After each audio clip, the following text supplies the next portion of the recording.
19.4. 여러분, 이 숫자가 들리십니까? 바로 19.4입니다. 이게 지금 U23 아시안컵 무대를 통째로 씹어먹고 있는 일본 대표팀의 평균 연령입니다. 정말 믿기지가 않습니다. 자, 보십시오. 우리가 당장 눈앞의 성적에 급급해서 우승컵 하나 따보겠다고 제 나이 꽉 찬 U23세 정예 멤버들을 꾸역꾸역 모아나갈 때 저들은 고작 19살, 20살 어린아이들을 보내서 아시아 전역의 현대 축구의 진수가 무엇인지 가르치고 있습니다. 전광판을 똑똑히 보십시오. 5대0, 3대0, 그리고 실점은 단 0점. 이건 단순한 경기 결과가 아닙니다. 우리 대한민국 축구 시스템을 송두리째 뒤흔드는 거대한 충격이자 굴욕입니다. 저 김준서, 오늘 아주 솔직하고 비참한 심정으로 말씀드리겠습니다. 대한민국 축구는 지금 기술이 아니라 그 썩어 빠진 사고방식부터 완전히 뒤처지고 있습니다. 자, 이제 이 비참한 현실을 똑똑히 대면해 봅시다. 이번 U23세 아시안컵 B조 상황을 한번 보십시오. 일본은요, 이름만 U23이지 사실상 평균 연령 19.4세의 U21 대표팀입니다. 심지어 17살, 18살 어린 선수들이 아시아에 내로라 하는 팀들을 상대로 마치 장난이라도 치듯 압도적인 경기를 펼치고 있습니다. 그런데 우리 대한민국은 어떻습니까? 이민성 감독이 이끄는 소위 U23세 최정예 멤버들이 모였다고 하지 않았습니까? 그런데 결과는 정말 처참합니다. 이란과는 0대0으로 비기고 아랍에미리트전에서도 선제골을 내주며 쩔쩔매다가 겨우 역전승을 거뒀습니다.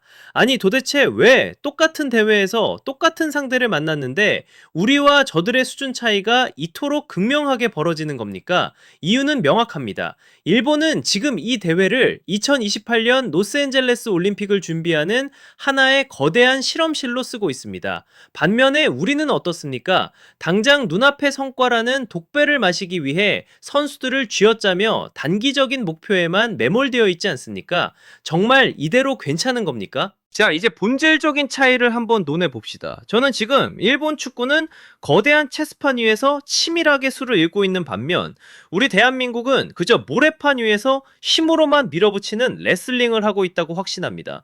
일본 축구를 보십시오. 그들은 지금 아주 영리하게 리스크를 관리하고 있습니다. 여러분, 19살 어린 아이들이 U23세 형들과 싸우다가 질 수도 있습니다. 하지만 일본 협회는 눈 하나 깜짝하지 않습니다. 왜냐고요? 그들의 시선은 이미 2028년 로스앤젤레스 올림픽 그리고 그 너머에 있는 월드컵 무대에서의 지배를 향하고 있기 때문입니다. 그들이 이런 무모해 보이는 도전을 할 수 있는 자신감의 근원은 바로 시스템입니다. 일본의 19살 선수는 이미 성인 국가대표팀과 완벽하게 일치하는 포지셔널 플레이, 즉 위치 선정 축구의 철학을 뼛속 깊이 각인한 상태입니다. 누가 경기에 나가든 상관없습니다. 부품 하나가 바뀌어도 전체 기계는 오차 없이 돌아갑니다. 이것이 바로 무서운 시스템의 힘입니다. 그런데 우리 대한민국 축구는 지금 도대체 어디에 서 있습니까? 우리는 그저 힘의 논리에만 집착하는 레슬링 축구에 머물러 있습니다. 더 좋은 신체 조건, 나이가 더 많은 선수들의 경험, 이런 것들로 상대를 그저 억누르려고만 합니다. 왜 이렇게 됐을까요? 아시안게임 금메달이나 올림픽 티켓 같은 당장 눈앞의 성과, 그리고 병역 문제 해결 같은 달콤한 유혹에만 내몰되어 있기 때문입니다. 우리는 지금 선수들을 체계적으로 육성하는 것이 아니라 당장 성과를 내기 위해 쥐어짜는 이른바 억지 육성을 하고 있습니다. 자, 힘으로 몰아붙이면 오늘 한두 경기는 이길 수 있겠죠? 하지만 여러분, 전술적 지능과 체계적인 철학이 결여된 이런 축구는 결국 거대한 전쟁에서 패배할 수밖에 없습니다. 우리는 지금 2028년에 대업을 설계하는 것이 아니라 내일 아침 신문 일면에 자극적인 결과에만 목을 메고 있는 것 아닙니까? 정말 이 참담한 현실을 언제까지 외면할 생각입니까? 자, 일본이 경기를 어떻게 풀어가는지 한번 똑똑히 보십시오. 최근 중국 언론조차 이렇게 평했습니다. 일본은 설령 10명이 뛴다고 해도 퀄리티가 떨어지지 않을 정도로 강하다. 여러분, 이게 단순히 빈말이 아닙니다. 왜 그런지 아십니까? 바로 그들이 철저하게 블록 구조, 즉 스트럭처에 기반한 축구를 하고 있기 때문입니다.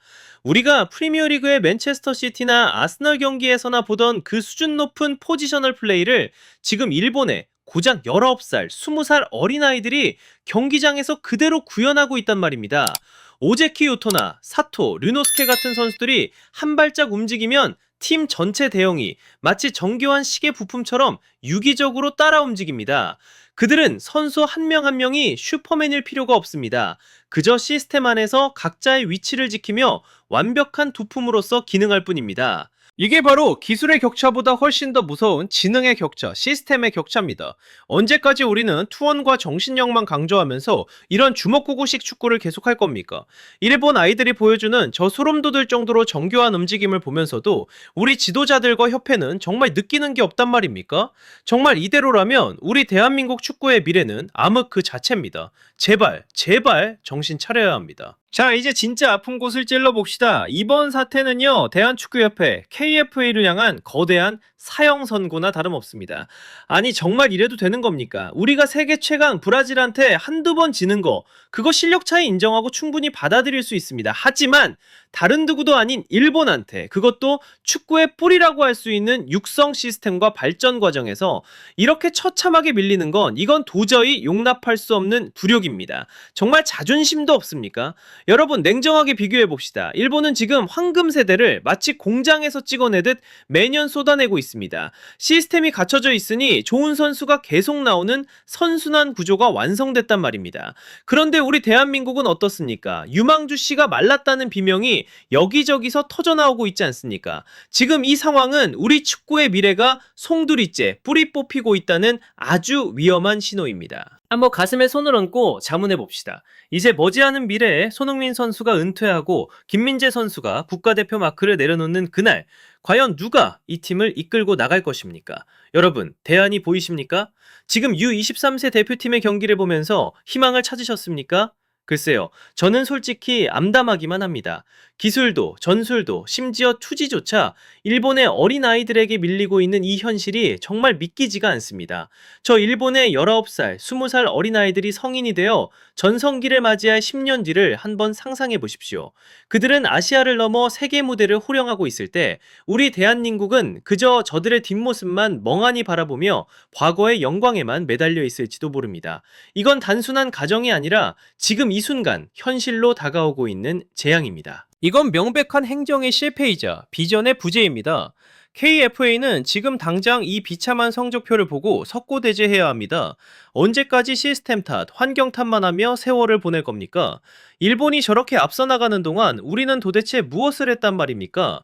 정말 이대로 가다가는 우리 대한민국 축구는 아시아의 맹주 자리를 영원히 내주고 변방으로 밀려날 수밖에 없습니다. 제발, 제발 더 늦기 전에 정신 똑바로 차려야 합니다. 자, 여러분, 오늘의 패배는 단순히 전광판의 숫자가 문제가 아닙니다. 이건 바로 미래를 바라보는 비전의 격차입니다. 이제 일본은 더 이상 우리의 대등한 라이벌이 아닙니다. 냉정하게 말해서 이미 우리를 가르치는 스승이 되어버렸단 말입니다. 이번 U23세 아시안컵에서 저들이 보여준 퍼포먼스는 현대 축구가 무엇인지 아주 잔인하게 가르쳐주는 무료 강의나 다름없습니다. 우리에게는 이제 전면적인 축구 혁명이 필요합니다. 대한축구협회는 지금 당장 유소년 육성 시스템 전체를 뿌리째 뽑아내고 다시 설계해야 합니다. 제발 당장 눈앞의 성과에만 급급한 그 근시안적인 사고방식을 버리십시오. 유소년 대회 성적에 목을 매는 그런 아마추어 같은 압박도 이제는 끝내야 합니다. U15세부터 성인 국가대표팀까지 단 하나의 일관된 철학으로 완벽하게 동기화되어야 합니다. 만약 우리가 이 뼈를 깎는 변화를 거부한다면 우리는 영원히 정교한 설계자들이 지배하는 이 현대 축구의 세계에서 그저 힘만 쓰는 단순 노동자로 남게 될 것입니다. 정말 그런 비참한 미래를 원하십니까? 이제는 정말 선택해야 합니다. 일본의 황금 세대는 이미 도착했습니다. 이제 문을 두드리는 수준이 아니라 아예 문을 부수고 들어오고 있습니다. 지금까지 저 김준석의 견해였습니다. 자, 여러분, 일본이 우리를 이렇게 멀찍이 따돌리는 현실 정말 그대로 받아들이실 겁니까? 여러분의 뜨거운 생각을 댓글로 꼭 남겨주십시오. 좋아요와 구독 잊지 마시고 대한민국 축구에 사활이 걸린 이 전쟁을 저와 함께 끝까지 지켜봐 주십시오. 그럼 다음 시간에 뵙겠습니다.